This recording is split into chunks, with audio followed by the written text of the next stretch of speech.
Morning student. Next topic है हमारा ले ऑफ एंड रिट्रेंचमेंट। ठीक है, सेक्शन 2 के में डिफाइन किया गया ले ऑफ को। ले ऑफ का मीनिंग क्या है? Failure, refusal, inability. ठीक है, किसका? एम्प्लॉयर का। एम्प्लॉयर फेल हुआ अपने वर्कर को एम्प्लॉयमेंट देने में, एम्प्लॉयर ने रिफ्यूज किया अपने वर्कर को एम्प्लॉयमेंट देने में, या एम्प्लॉयर की इनेबिलिटी है, वो इनेबल हुआ किसी भी कारण से अपने वर्कर्स को काम देने के लिए। और उनके जो इन तीनों का जो कारण है, रीजन है, वो क्या रहेगा? फर्स्ट है ब्रेक डाउन ऑफ मशीनरी। ठीक है, इंडस्ट्रियल यूनिट में, किसी भी इंडस्ट्री में आप देखोगे तो सारी यूनिट्स है ना वो इंटरकनेक्टेड होती हैं। ठीक है, किसी भी यूनिट के एक पार्ट में अगर ब्रेक डाउन हुआ, यानी कि मशीनों ने काम करना बंद कर दिया, उससे कनेक्टेड आगे का जो प्रोसेस है वो भी बंद हो जाएगा। दूसरा, फिर उसके बाद any other reasons. Any other reasons में कुछ मैन मेड रीजन है, कुछ नेचुरल कैलेमिटी है, उन सब के अंदर भी अगर वो काम नहीं दे पाया तो उसको बोलेंगे हम ले ऑफ। इसके साथ एक कंडीशन हो रहा है, with in 2 hours of presenting. मान लो ये कोई वर्कर है ए, ठीक है, इसकी 9 AM पे शिफ्ट स्टार्ट होती है, ड्यूटी स्टार्ट होती है इसकी ए की 9 AM पे। 9 बजे ये आ चुका है, इसने रिपोर्ट कर दी अपने यूनिट में, अटेंडेंस लग गई इसकी। लेकिन 9 से 11 AM, ठीक है, 9 से 11 AM तक इसको काम नहीं मिल पाया, तो उन सब केस में ये कवर होगा किसके अंडर? ले ऑफ के अंडर। ठीक है, तो लेकिन इस वर्कर के साथ फिर आगे और कंडीशंस हैं। ये वाले वर्कर कौन कौन से कवर होंगे ले ऑफ में, वो फिर आगे है। वर्कमैन कौन सा?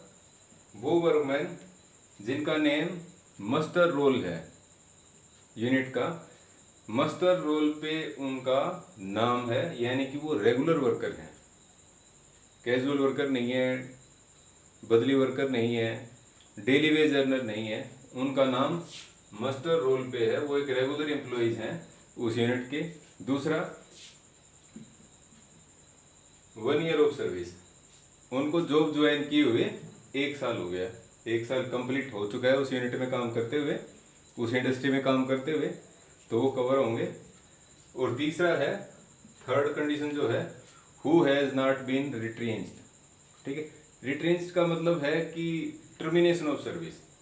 ठीक है, एम्प्लॉयर ने वर्कर की सर्विस को टर्मिनेट कर दिया गया, लेकिन ले ऑफ के केस में सर्विस टर्मिनेट नहीं होती, एम्प्लॉयर और एम्प्लॉय का रिलेशनशिप एज सच बना रहता है, लेकिन रिट्रेंचमेंट के केस में सर्विस टर्मिनेट हो जाती है। तो उस वर्कर की जो सर्विसेज हैं वो टर्मिनेट नहीं होनी चाहिए। तो ये सब अगर कंडीशन पूरी होंगी, ये सारी की सारी, तो फिर उसके बाद आता है सेक्शन 25C। सेक्शन 25C में कंपनसेशन दिया गया है।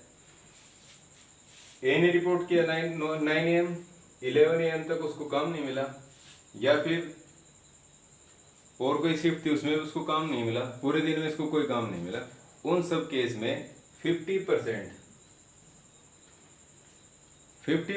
जो इसकी बेसिक वेज है, ठीक है, एक होती है ग्रोस सैलरी, एक होती है बेसिक वेज, जो बेसिक वेज का 50% इसको उस दिन की सैलरी पे जो बनती है वो मिलेगी। उसके लिए एम्प्लॉयर लायबल है इसको पे करने के लिए। सेकंड कंडीशन है 45 डेज इन ए ईयर, 1 साल का जो ड्यूरेशन है अपना, उस 1 साल के अंदर इसको 45 डेज। ले ऑफ के केस में मैक्सिमम 45 डेज की सैलरी का जो कंपनसेशन है, 50% बेसिक जो मिलना है उसको, वो सिर्फ मैक्सिमम लिमिट है 45 डेज, इससे ज़्यादा की इसको कंपनसेशन नहीं मिल सकती।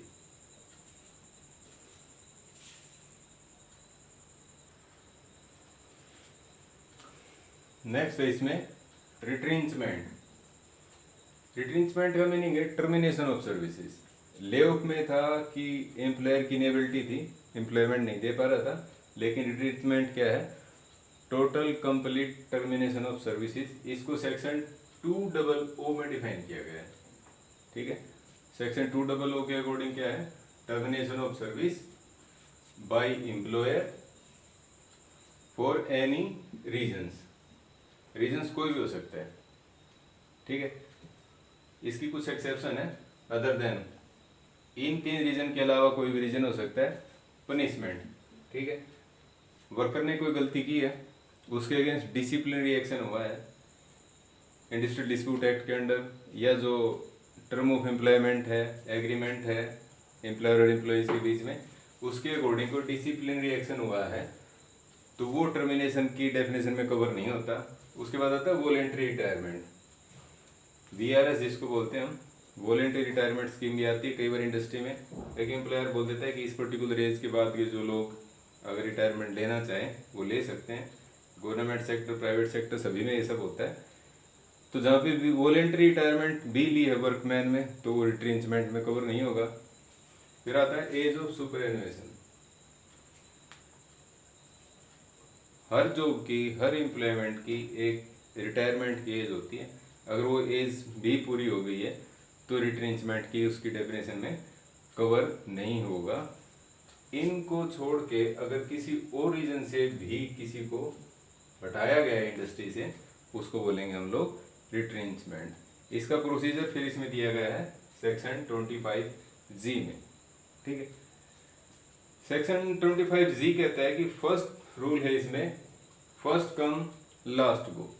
ठीक है, जिसने यूनिट में पहले जॉब ज्वाइन की थी उसका राइट बनेगा कि वो वहां पे स्टैंड करेगा। सपोज करो ए ने जॉब ज्वाइन की, इसके बाद बी ने, फिर सी ने, फिर डी ने, फिर ई ने, फिर उसके बाद आ गया एफ। ठीक है, एफ सबसे लास्ट में जॉब ज्वाइन करने वाला है।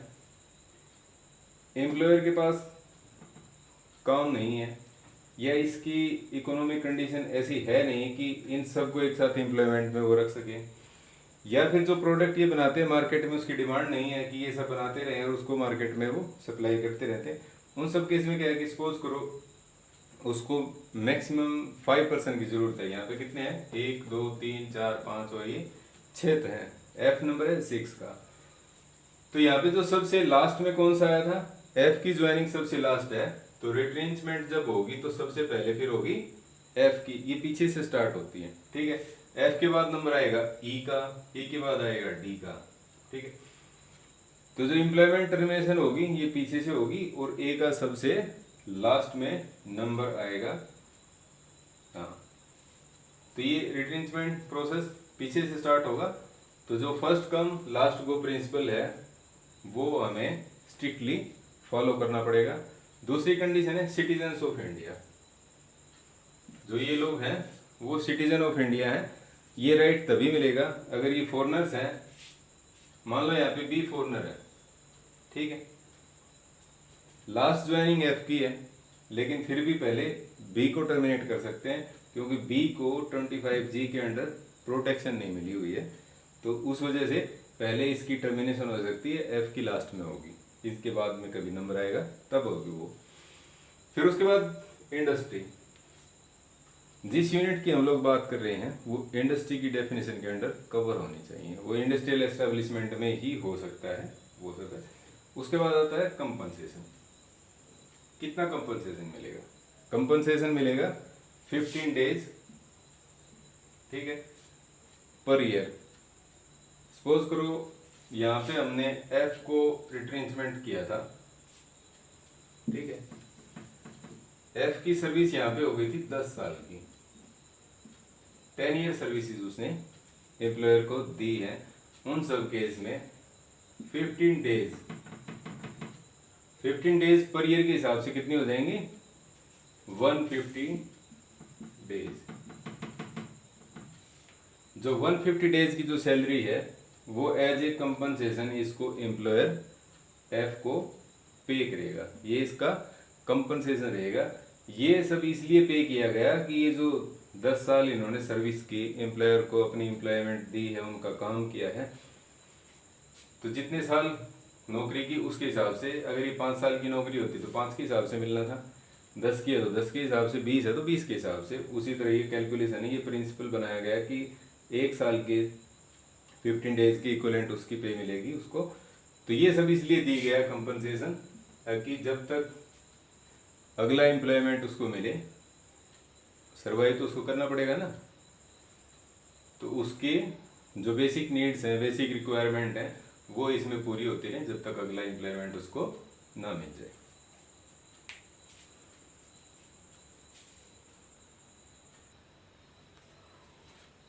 Differences between lay off and retrenchment. In case of lay off, services are not terminated, यहाँ पे सर्विस टर्मिनेट नहीं की गई है। But in case of retrenchment, service are terminated for ever. ये सर्विसेज जो है एम्प्लॉयमेंट थी वो हमेशा के लिए टर्मिनेट कर दी गई है। ले ऑफ होता है एक्सेस नंबर ऑफ वर्कमैन के केस में, कि एम्प्लॉयर को एम्प्लॉय उस दिन कम चाहिए लेकिन ज़्यादा है, तो कुछ को वो छुट्टी भेज रहे हैं उस पर्टिकुलर दिन के लिए। लेकिन रिट्रेंचमेंट के केस में क्या है,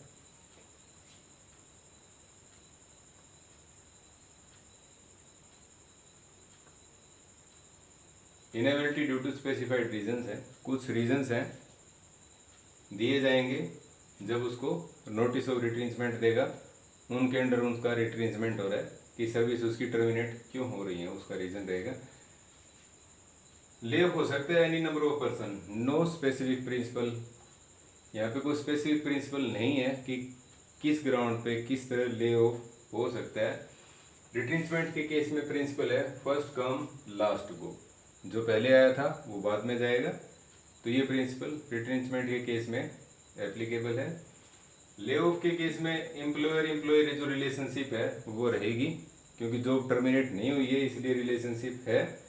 लेकिन रिट्रेंचमेंट के केस में रिलेशनशिप टर्मिनेट हो जाएंगी जिस दिन जॉब टर्मिनेट होगी उसी दिन, उसी के साथ।